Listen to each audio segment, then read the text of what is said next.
తిరుమల లడ్డూకి సంబంధించినటువంటి కల్తీ వ్యవహారం మనందరికీ తెలిసిందే. పవన్ కళ్యాణ్ గారి గురించి మనందరికీ తెలుసు. ఆయన ఎన్ని కోట్ల రూపాయల జీవితాన్ని, స్టార్డమ్‌ని, వచ్చేటువంటి అవకాశాలను కూడా వదులుకున్నారో మనందరికీ తెలుసు. ముఖ్యంగా ఆయన ఎప్పుడో ఒక పెప్సీ యాడ్ చేశారు.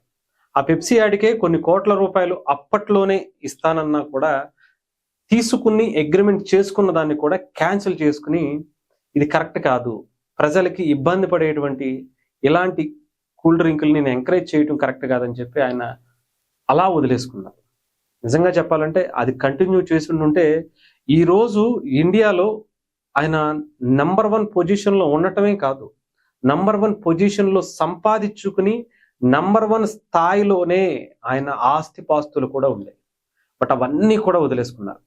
ఇంకా చెప్పాలంటే రాజకీయాల్లోకి వెళ్ళిన తర్వాత ఆయన ఆస్తులు కూడా అమ్ముకున్నారే తప్ప సంపాదించుకున్నదైతే ఏమీ లేదనే చెప్పాలి. ఎందుకంటే రీసెంట్గా కొంతమంది మాట్లాడారు, ఎవరు ఓజీకి సంబంధించినటువంటి సినిమా అప్పుడు రాజకీయాల్లోకి వచ్చిన తర్వాత పవన్ కళ్యాణ్ గారు గిఫ్ట్లు ఇచ్చే స్థాయికి వెళ్ళిపోయారు అని. ఆ గిఫ్ట్లు ఇచ్చే స్థాయికి ఎందుకు వెళ్ళారు అతని గురించి కూడా మనం మాట్లాడుకున్నాం. ఓజీలో సుజిత్ గారు ఒక జపాన్కి సంబంధించినటువంటి షెడ్యూల్ ఆయన సొంత డబ్బులతో ఆయన కార్ అమ్ముకుని, ఏ కార్ అయితే పవన్ కళ్యాణ్ గారు రేంజ్ రోవర్ కారు గిఫ్ట్ ఇచ్చారో అలాంటి కారే ఆయన అమ్ముకుని పవన్ కళ్యాణ్ గారి మీద ఉన్న ఇష్టంతో ఆ షెడ్యూల్ నేను పూర్తి చేయాలి, దానికి ఎంత ఖర్చు అయినా నాదే భారం అని చెప్పి ఆయన తీసుకున్నారు. కాబట్టి అలాంటి అభిమానిని, అలాంటి డైరెక్టర్ని ఎంకరేజ్ చేయటం కోసం డెఫినెట్గా అలాంటి అభిమానుల్ని ఆయన ఎలా గుండెలో పెట్టుకుంటారో మనందరికీ తెలుసు. అలాంటి వ్యక్తికి ఆయన మళ్ళీ పవన్ కళ్యాణ్ గారు ఈఎంఐలో బ్యాంక్ లోన్లో ఆ కారు తీసుకుని ఆ డైరెక్టర్కి ఇవ్వటం జరిగింది. అంటే ఆయన వ్యక్తిత్వం గురించి చెప్తున్నాను.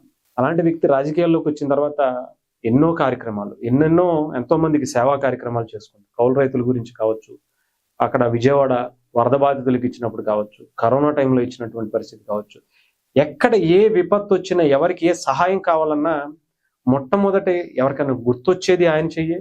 అసలు ఎవరు గుర్తుకు రాకపోయినా కూడా ఆయనే బయటకు ఇచ్చేటువంటి చెయ్యి కూడా ఆయనదే మొట్టమొదటితో ఉంటుంది. అలాంటి వ్యక్తి ఆయన. అలాంటి వ్యక్తికి సంబంధించినటువంటి ఒక ఇంట్రెస్టింగ్ న్యూస్ ఇంకొకటి బయటకు వచ్చింది. కేవలం ఒక్క యాడ్లో నటిస్తే ఆయనకి రీసెంట్గా ఉస్తాద్ భగత్ సింగ్కి సంబంధించినటువంటి సినిమా షెడ్యూల్ జరుగుతున్నప్పుడు ఒక టొబాకోకి సంబంధించినటువంటి సంస్థ ఆయన అప్రోచ్ అయిందట.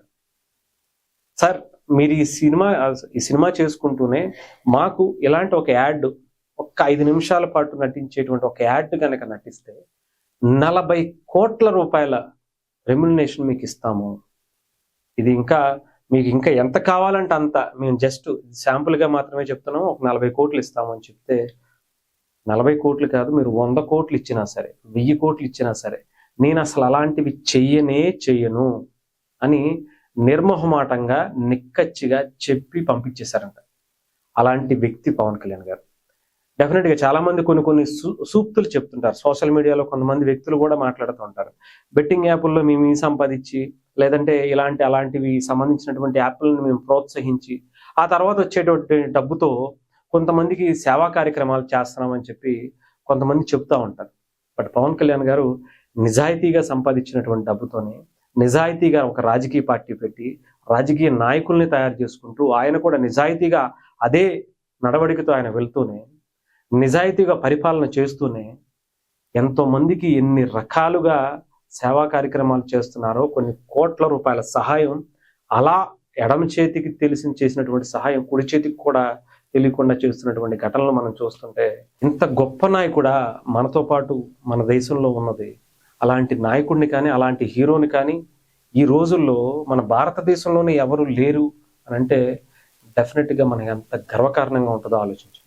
ఎందుకంటే ఆయన ఈరోజు ఒక డిప్యూటీ సీఎంగానే ఉండొచ్చు, ఈరోజు ఆంధ్రప్రదేశ్లో ఆయన ఒక మంత్రిగా మాత్రమే ఉండొచ్చు, కానీ పక్కన ఉన్నటువంటి తమిళనాడుకి సంబంధించినటువంటి వ్యక్తులు ఆయన్ని ఆరాధించి ఒక దేవుళ్లాగా భావించి ఆయన్ని పిలిపించి వాళ్ళ భక్తమనాడు అనేటువంటి ఒక సభకి ఆయన ఆహ్వానించారు. అంటే ఇంకొక కర్ణాటకలో ఒక పీఠాధిపతులు కూడా పవన్ కళ్యాణ్ గారిని ప్రత్యేకంగా ఆహ్వానించుకున్నారు. దేశంలో చాలా మంది హీరోలు ఉన్నారు, చాలా మంది రాజకీయ నాయకులు ఉన్నారు, కానీ ఎవరిని పిలవకుండా పవన్ కళ్యాణ్ గారిని ఎందుకు పిలుచుకున్నారంటే ఆలోచించండి.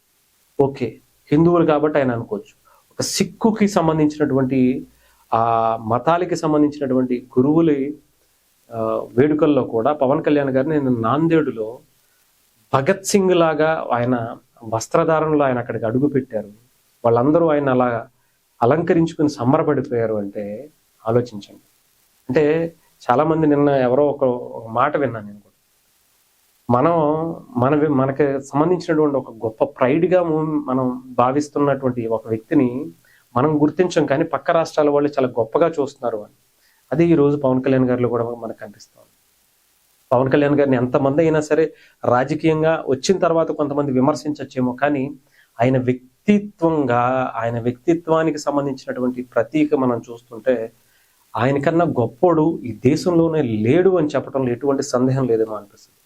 ఎందుకు చెప్పండి, నిన్న ఆయన నాందేడికి సంబంధించినటువంటి కార్యక్రమంలో చాలా మంది ఉన్నారుగా, చాలా గొప్ప గొప్ప నాయకులు ఈ దేశంలో ఉన్నారుగా, చాలా గొప్ప గొప్ప హీరోలు అందరూ ఉన్నారుగా, కానీ ఎందుకని పవన్ కళ్యాణ్ గారిని ప్రత్యేకంగా పిలిపించారు అంటే చాలా మంది ఆయన్ని హిందువుగాను, హిందువులకి సనాతన ధర్మానికి సంబంధించినటువంటి ప్రతినిధిగానే మాత్రమే ఆయన భుజానికి ఎత్తేసుకున్నారు అని చూస్తున్నారు.